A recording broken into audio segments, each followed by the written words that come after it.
Design is something that inspires both the creator and the observer.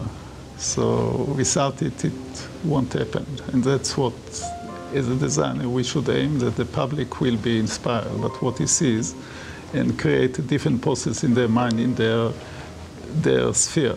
So when you create something new, it sort of sends a little ripple out, and it makes an impact on many different ways, and that it's a natural impact, that it'll change people. Because, yeah, each one of us, anybody, got a seed of design and new thing in it.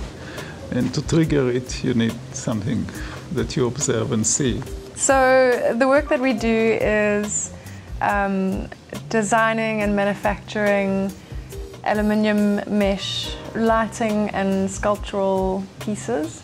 The Mema Designs lighting collection, it's the first piece of the collection, and we're building towards a broader collection. So that's the first of our offerings. For the past year, we've been in research and development on designing the process, rather than the way it kind of, the aesthetic of it. We've been designing, how do you make this thing, and how do you process these materials, and testing and sketching, and yeah, it's been challenging, and it's been problem solving the whole way. So I think that's what we love about it. And obviously the final thing is this beautiful object, but to get us there has been a really interesting and technical kind of process.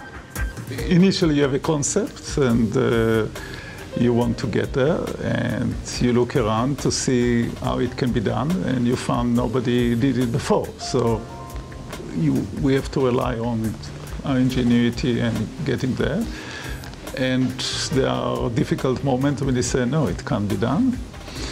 But then we say, no, it can be done, and we try again.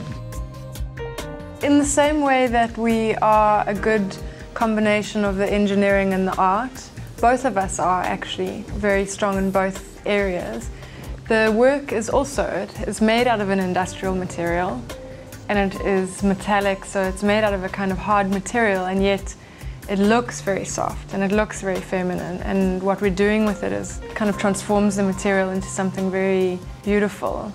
I would say it's a long process to arrive. It's different from an engineering project. For an engineering project, you can define exactly which step and which box you put each process, and eventually get to the end result. In this process, it does not exist. You know the end result, and that's all. So you try a process on top of a process, like a card tower, and until you get to the end, you don't know if you did it. The last card can fall away and destroy the whole tower. So, and you have to start again. I think what keeps us going is the challenges, and getting something amazing there to the public, and eventually seeing the public reaction, as we've seen the last few days, which was very rewarding.